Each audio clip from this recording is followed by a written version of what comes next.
Pada hari ini, saya ingin berkongsi bagaimana untuk mencari idea untuk menulis isi dalam karangan bahasa Arab. Memperkenalkan kaedah Pepsi. Apakah yang dikatakan dengan kaedah Pepsi? Ayuh, sama-sama kita tonton video ini hingga tamat.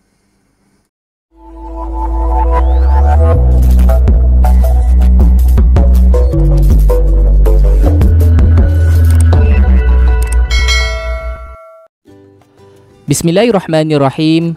Assalamualaikum warahmatullahi wabarakatuh. InsyaAllah pada hari ini kita akan belajar bagaimana untuk menulis isi dengan formula Pepsi. Apakah itu Pepsi? Pepsi adalah akronim daripada perkataan P iaitu pendidikan, E adalah ekonomi, P yang seterusnya ialah politik, S adalah sosial, I pula adalah ibadah. Maka dalam karangan bahasa Arab, ini adalah kepala isi yang boleh kita kembangkan. Maka daripada kaedah Pepsi ini, adakah kita nak ambil semua sekali untuk dijadikan isi? Maka jawapannya tidak. Kita ambillah memadai 2 ataupun 3 sahaja daripada cabang tersebut. Sebelum kita memulakan karangan bahasa Arab, pastikan kita memilih skop yang paling dekat dengan murid. Maka cabang pendidikan yang boleh kita gunakan adalah berkaitan dengan belajar. Belajar bersama-sama, belajar di dalam kelas dan sebagainya. Maka E pula adalah ekonomi. Kita ambil yang dekat, iaitu mungkin kita boleh huraikan tentang soal jual beli, sedekah, infakkan harta dan sebagainya. Manakala cabang politik, kita ambil yang ringkas sahaja, iaitu ambil berkaitan dengan pemimpin, menjadi ketua yang baik, mungkin di dalam sekolah, ketua yang baik di dalam keluarga, ketua yang baik di dalam masyarakat. Seterusnya ialah berkaitan dengan cabang sosial dan juga ibadah. Inilah kita katakan isi yang paling mudah untuk murid huraikan. Cabang sosial antaranya adalah berkaitan dengan tolong-menolong, at-ta'awun, ziarah, gotong royong, at-ta'awun al-jama'i, dan seterusnya adalah jamuan, al-ma'dabah. Yang seterusnya ialah berkaitan dengan ibadah. Maka mungkin di dalam karangan kita itu kita huraikan tentang solat berjemaah, solat fardu, berbuka puasa dan sebagainya. Dan seterusnya apabila murid-murid dah ada idea, maka kita akan hurai dengan menggunakan kaedah prep. Apakah yang dikatakan dengan prep? Maka tuliskan satu poin daripada Pepsi tadi. Maka R pula adalah reason. Kita banyakkan bertanya. Saya ulang, kita banyakkan bertanya di dalam poin tersebut, di dalam ayat kita, supaya kita mudah untuk kembangkan ayat-ayat yang kita bina. E yang seterusnya adalah example ataupun contoh. Berikan apa-apa sahaja contoh yang bersesuaian. Dan diakhiri dengan peribahasa untuk menyokong poin yang kita berikan. Jika murid ada pengetahuan berkaitan dengan balaghah, maka boleh juga dimasukkan 1 ataupun 2 dalam karangan.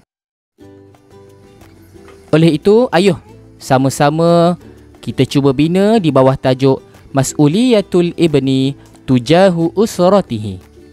Maka di dalam tajuk ini, isi pertama yang saya ambil adalah berkaitan dengan pendidikan.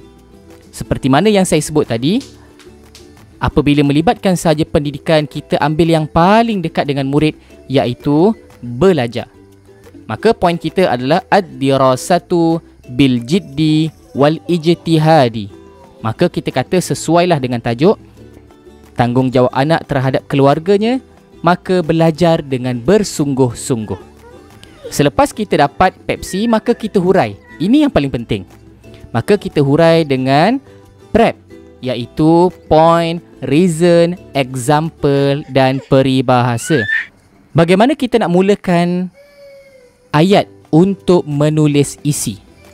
Maka saya mencadangkan kita mulakan dengan kalimah min. Apabila min berada di awal, membawa maksud antara, merujuk dan membawa maksud antara tanggungjawab anak terhadap keluarganya adalah hiya ad-dirasatu bil jiddi wal ijtihadi, saya tambah sedikit, wal fauzi fil imtihan. Maka itu adalah poin yang pertama. Perasan atau tidak, saya hanya mengulang sahaja daripada tajuk. Cuma saya meletak kalimah min.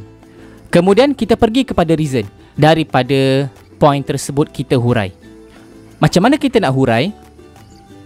Iaitu kita banyak bertanya di dalam ayat tersebut menggunakan kaedah 5W 1H. Kena sentiasa bertanya. Contoh, kita kata, kenapa nak kena belajar bersungguh-sungguh?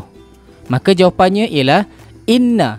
Perhatikan, inna ad-dirasata amrun muhimun likulli insani khususan fi hayati talabah wal abna. Belajar itu adalah suatu perkara yang penting untuk setiap manusia, khususnya dalam kehidupan pelajar dan juga anak-anak. Maka kita tambahkan sedikit, wa aidan annaha, dan juga ianya adalah satu amanah yang besar kepada kita. Itu adalah kita menimbulkan persoalan kenapa nak kena belajar. Kemudian ayat yang seterusnya, example, boleh letakkan contoh. Wa ala sabilil misal madatut tarikh wal ulum wa ilmul hisab wa ghairi dhalik li dhamani hayatihim fil mustaqbal. Apa maksud li dhamani? Untuk menjamin kehidupan mereka pada masa akan datang. Maka selesai di situ dan kita akhiri pada perenggan kita itu dengan peribahasa yang bersesuaian, kama qaulul hukama man jadda wajada wa man zara'a hasada. Ataupun mungkin kita boleh gunakan peribahasa yang lain, talabul ilmi fariidatun ala kulli muslim. Baiklah, seterusnya bagaimana untuk kita menyambung isi tadi? Kalau kita mulakan isi yang pertama tadi, kita mulakan dengan kalimah min. Bagaimana untuk kita mulakan isi yang kedua?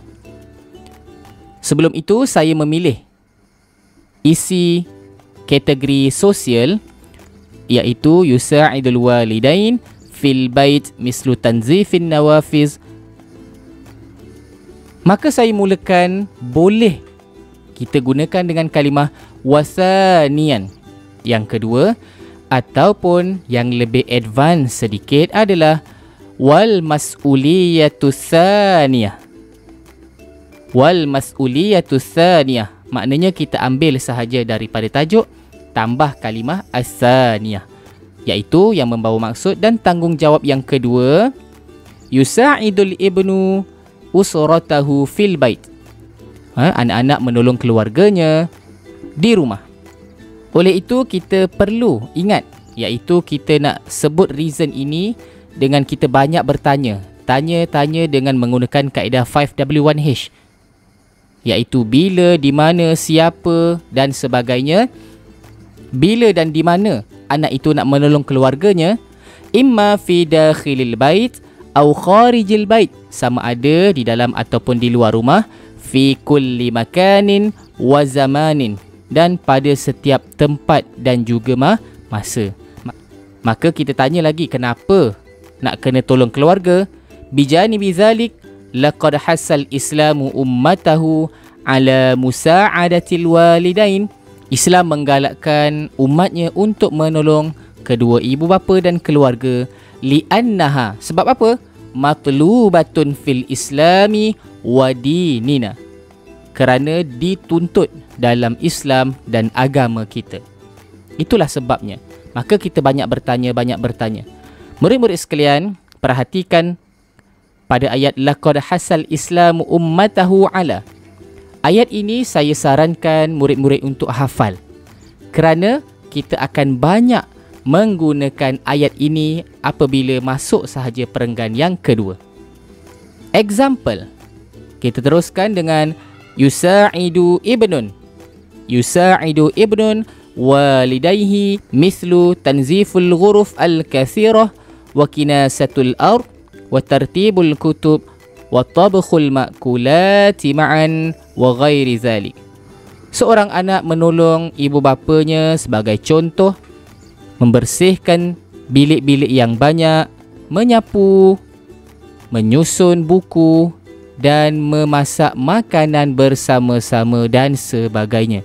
Maka di sini kita kata kita boleh berikan banyak contoh yang bersesuaian. Dan di akhir itu kita akhiri dengan peribahasa wa qala al-hukama fastabiqul khairat. Wa hadzal qaul yushiru ila ahamiyatil musa'adah fil hayah. Maka perkataan yang akhir itu adalah wa hadzal qaul, dan kata-kata ini yushiru ila, menunjukkan kepada ahamiyatil musa'adah, kepentingan menolong dalam kehidupan.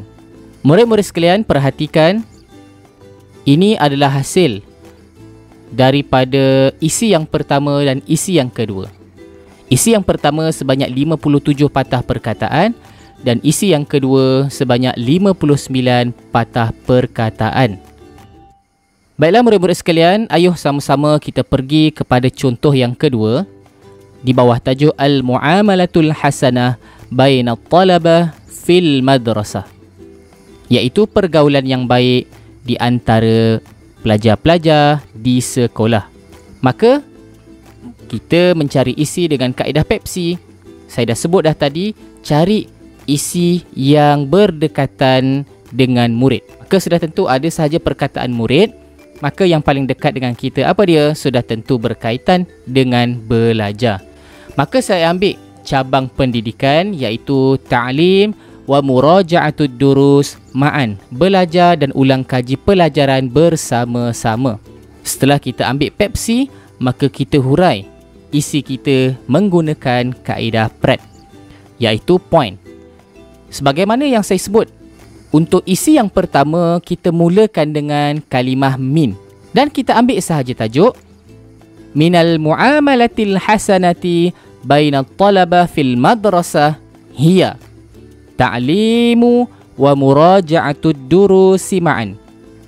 Antara pergaulan yang baik di antara pelajar di sekolah adalah belajar dan mengulang kaji pelajaran bersama-sama. Kemudian kita teruskan dengan kaedah reason. Maka kita banyak bertanya kenapa, sebab apa, di mana, bagaimana dan sebagainya. Untuk bahagian reason ini saya suka mulakan dengan kalimah inna, kerana ianya memberi penegasan kepada poin kita. Inna ta'lima muraja'atad durusi ma'an amrun muhimun wa daruriyun fi hayati talabah. Maka template ini juga pada saya murid boleh hafal untuk memberi penegasan kepada poin yang pertama. Wa aidan annaha amanatun kabiratun ilaihim, dan juga sesungguhnya ianya adalah amanah yang besar kepada mereka. Kita banyak bertanya, maka bila murid ni nak kena ulang kaji bersama-sama?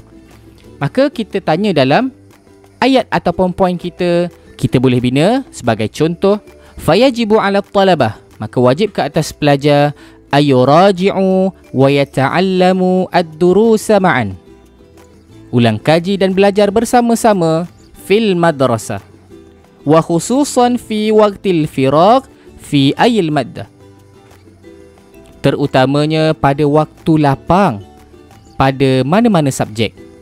Wa ala sabilil misal, seterusnya kita pergi kepada contoh madatul lughah al-arabiyah wa ilmul hisab wa tarikh wa ma ila zalik. Maka di sini murid-murid boleh letakkan beberapa contoh yang bersesuaian. Kemudian kita akhiri dan kita tutup perenggan ini dengan satu peribahasa, laqad qala al-hukama utlubul ilma minal mahdi ilal lahdi. Maka seterusnya ialah isi yang kedua saya ambil berkaitan dengan ekonomi, iaitu yusyariku wa yu'ti at-ta'ama ila zumala'i wal muhtajin, iaitu berkongsi dan memberi makanan kepada rakan-rakan dan juga orang yang memerlukan. Selain daripada perkataan al-faqir, al-miskin, lebih cantik dan lebih sesuai, murid menggunakan al-muhtajin, iaitu orang yang memerlukan. Maka kita dah dapat dah satu poin, maka kita hurai menggunakan prep. Sama seperti tadi, di awal tadi saya mengajar, kita nak teruskan dengan isi yang kedua. Ada beberapa cara. Cara yang mudah ialah kita tulis sahaja wasanian. Apa maksud yang kedua? Iaitu pergaulan baik yang kedua. Maknanya dia tersusun. Wasanian, kita mulakan dengan masdar musyarakatu wa i'ta'ut ta'am wal ma'kulati ila zumala'i wal muhtajin. Berkongsi dan memberi makan dan juga memberi makanan kepada rakan-rakan dan juga orang-orang yang memerlukan. Kenapa kita nak bagi makan? Untuk ayat yang kedua, biasanya kita akan mulakan dengan sedikit penegasan inna, dan kita ulang balik poin kita, amrul khair. Sesungguhnya berkongsi dan memberi makan kepada orang-orang yang memerlukan, amrul khair, suatu perkara yang baik, wa muhimun, dan juga penting, ladat talabah. Laqad hasal islamu ummatahu ala musyakatir rizqi bainana. Dan sesungguhnya Islam menggalakkan umatnya untuk berkongsi rezeki sesama kita. Kita memberikan satu contoh, siapa yang kita nak tolong itu, maka kita boleh buat satu kisah. Fi madrasati, di sekolah saya, Muhammadun talibun faqirun wa huwa aidan tiflun yatimun. Muhammad seorang murid yang fakir dan juga anak yatim. Nahnu nuhibbu ayyusharikul ma'kulat ma'ahu. Kami suka berkongsi makanan bersamanya. Mislu al-arus maqli wal fawaqih wa ghairi dhalik. Maka di sini murid-murid boleh letakkan beberapa contoh-contoh yang lain dan kita boleh create satu kisah sedikit berkaitan dengan poin kita. Maka di situlah yang kita kata kita boleh kembangkan contoh. Wa fil hadisin nabawi syarif yadul ulya khairun min yadis sufla wa hadzal qaul yushiru ila ahamiyati sadaqah bainana. Dan kata-kata ini menunjukkan kepada kepentingan. Yang ini saya pernah sebut pada murid-murid di awal tadi. Boleh hafalkan template ini selepas sahaja kata-kata hikmah, maka letakkan wa hadzal qaul yushiru ila ahamiyah. Ahamiyah apa? Kepentingan apa? Kembali kepada poin tadi, ahamiyati sadaqah bainana. Ini adalah contoh isi pertama dan isi yang kedua bagi tajuk al-muamalatul hasanah bainat talabah fil madrasah. Isi yang pertama, seperti biasa kita mulakan dengan kalimah min di antara. Panjangnya ada 62 patah perkataan. Manakala isi yang kedua saya mulakan dengan kalimah wasanian. Ada kesinambungan di situ. Perenggan ini mempunyai 59 patah perkataan. Dan perasan ataupun tidak, ada beberapa ayat yang sama yang digunakan pada tajuk yang pertama dan juga tajuk yang ini. Dengan menggunakan kaedah Pepsi untuk kita dapatkan idea dengan segera, dan seterusnya kita mampu sebenarnya untuk huraikan menggunakan kaedah prep. Oleh itu murid-murid sekalian, sekadar itu sahaja perkongsian pada hari ini.